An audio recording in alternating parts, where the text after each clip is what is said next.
અમદાવાદ વિમાન દુર્ઘટનામાં 265 લોકોના મોત થયા છે। 50 સેકન્ડમાં 450 મીટરની ઉડાન પછી વિમાન ક્રેશ। પેસેન્જર વિમાનમાં 1.25 લાખ લીટરથી વધુ ઈંધણ ભરેલું હતું। 24 સ્થાનિક મૃતકોમાંથી 4 મેડિકલ MBBSના વિદ્યાર્થી હતા। વિમાન દુર્ઘટનામાં 40 વ્યક્તિઓ ઈજાગ્રસ્ત પણ થયા છે, જેમની હાલ સારવાર ચાલી રહી છે। 140 DNA સેમ્પલ અત્યાર સુધી લેવામાં આવ્યા છે। સંપૂર્ણ DNA રિપોર્ટમાં 72 કલાકનો સમય લાગશે, એટલે કે રિપોર્ટ આવતા 72 કલાક સુધીનો સમય લાગી શકે છે। મૃતકોની ઓળખ કરવી પણ મુશ્કેલ બની છે, જેને લઈને DNA સેમ્પલ પરિજનોના લેવામાં આવ્યા છે, જેનો રિપોર્ટ આવતા 72 કલાક સુધીનો સમય લાગી શકે છે।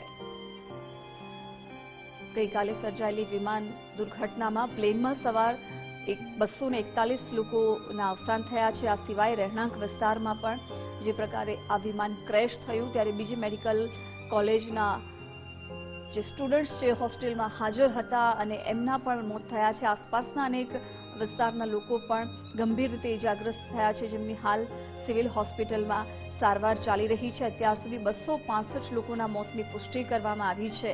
50 સેકન્ડમાં જ આ વિમાન છે ક્રેશ થયું અને દુર્ઘટના સર્જાઈ હતી। MD ફિઝિશિયન ડોક્ટર શબ્બીર ગાડી આપણી સાથે જોડાયા છે। ડોક્ટર શબ્બીર, ગુજરાત ફર્સ્ટમાં આપનું સ્વાગત છે। હવે મૃતકોની ઓળખ કરવી મુશ્કેલ બની છે, કારણ કે તમામ જે મૃતદેહો છે એ સાવ સળગી ગયા હતા અને હવે DNA લેવામાં આવ્યા છે, પરિવારજનોના સેમ્પલ લેવાયા છે। રિપોર્ટ આવતા કેટલો સમય લાગી શકે છે? કેવી રીતે DNAના માધ્યમથી આખી ઓળખ થશે? આપે બહુ સરસ સવાલ પૂછ્યો, જેમાં કે બહુ બર્ન્ડ બોડીઝ હોય, જેમાં કશું બચ્યું ના હોય, એમાંથી આઈડેન્ટિફિકેશન બહુ ડિફિકલ્ટ થઈ જતું હોય છે। તો એ કેસમાં એ લોકોનો જે ટીથ હોય છે, જે એનેમલ હોય છે, એમાંથી એ લોકો DNA લેશે અને જે એના નજદીકના જે સગા હોય, કોઈ ભાઈ હોય, બહેન હોય, મધર હોય, ફાધર હોય, એનું DNA લેવામાં આવશે અને એ બંનેને મેચ કરે। જે DNA મેચ થાય એનો એ રિલેટિવ હોય એવી રીતે ડિક્લેર થઈ શકે।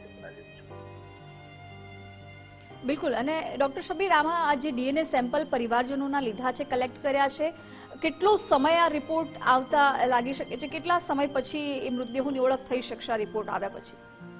આઈ થિંક કેમ કે નંબર બહુ જ વધારે છે એટલે થોડો સમય તો લાગશે, પણ 2 થી 3 દિવસની અંદર, કારણ કે મને જેટલી જાણ છે એ પ્રમાણે જેટલા મેડિકલ કોલેજના ફોરેન્સિક અને આપણી જે ટીમ પણ છે, એ બધી જ સિવિલ હોસ્પિટલમાં બહુ મોટી ટીમ છે, એ બધા જ એક સાથે આની ઉપર કામ કરે છે અત્યારે।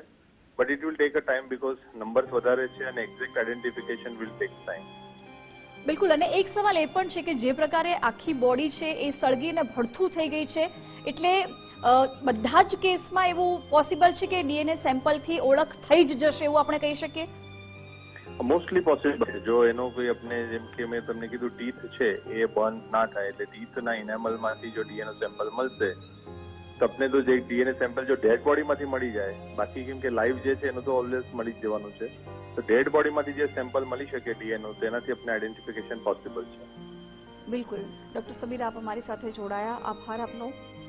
તો જેમ ડોક્ટરે પણ જણાવ્યું કે 2 થી 3 દિવસ સુધીનો સમય લાગી શકે છે રિપોર્ટ આવતા, પરંતુ હા, પોસિબિલિટી છે કે જે પ્રકારે પરિવારજનોના DNA સેમ્પલ લેવાયા છે અને જે પણ મૃતદેહો છે એ ભડથું થઈ ગયા છે, કેમ કે ભયંકર આ વિસ્ફોટ હતો, એટલે ઓળખ કરવી મુશ્કેલ બની છે, પરંતુ DNA સેમ્પલના કારણે ઓળખ થઈ શકશે અને 2 થી 3 દિવસ સુધીનો આમાં સમય પણ લાગી શકે છે। 140 DNA સેમ્પલ અત્યાર સુધી લેવામાં આવ્યા છે। સંપૂર્ણ DNA રિપોર્ટમાં 72 કલાક સુધીનો સમય અથવા એનાથી પણ વધારે સમય લાગી શકે છે। જે વિમાન દુર્ઘટના સર્જાઈ, જેમાં પ્લેનમાં જે સવાર હતા એ 241 ક્રૂ મેમ્બર અને પાયલટ સહિતના મોત નીપજ્યા છે। એકમાત્ર મુસાફર છે, યાત્રિક છે, એની સારવાર અત્યારે સિવિલ હોસ્પિટલમાં ચાલી રહી છે।